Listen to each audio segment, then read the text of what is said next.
सोचो अगर आज तुम मर जाते हो तो तुम्हारे मरने के सिर्फ 1 घंटे बाद लोग तुम्हारे नाम का खाना खाने लगते हैं, जैसे तुम कभी थे ही नहीं।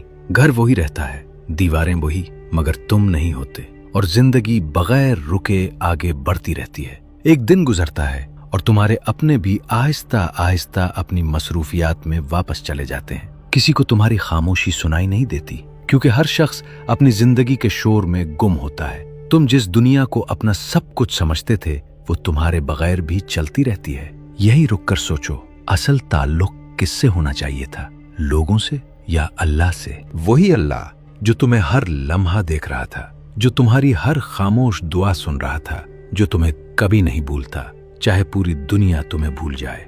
हम सारी जिंदगी लोगों को खुश करने में लगा देते हैं, मगर जिस रब ने हमें पैदा किया उससे ताल्लुक कमजोर रह जाता है। एक हफ्ता गुजरता है और तुम्हारी जगह पर कोई और आ बैठता है। तुम्हारी कुर्सी, तुम्हारी जगह, सब बदल जाता है। तुम्हारी चीजें समेटी जाती हैं, कुछ बांट दी जाती हैं, कुछ खत्म हो जाती हैं, जैसे तुम कभी किसी के थे ही नहीं। 1 महीना गुजरता है और तुम्हारी कमी एक आदत बन जाती है। लोग तुम्हें याद तो करते हैं, मगर अब वो दर्द भी हल्का हो चुका होता है। दुनिया किसी के लिए नहीं रुकती। और फिर 1 साल तुम सिर्फ एक याद बन जाते हो, एक पुरानी कहानी जिसका जिक्र भी आहिस्ता आहिस्ता खत्म हो जाता है। और तुम पूरी जिंदगी ये सोचते रहे कि लोग क्या कहेंगे, कभी ये नहीं सोचा कि अल्लाह क्या कहेगा। सच ये है कि कयामत के दिन न वो लोग साथ होंगे जिनके लिए तुमने खुद को बदला, न वो आवाजें जो तुम्हें डराती रहीं। वहां सिर्फ तुम होगे और तुम्हारा रब, तुम्हारे आमाल,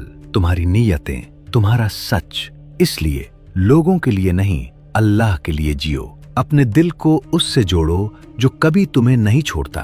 नमाज, दुआ, सच्चाई, यही असल सरमाया है, क्योंकि दुनिया तुम्हारे ना होने से कभी नहीं रुकती, मगर अगर तुम अल्लाह से दूर होकर जियोगे तो असल खसारा वही है।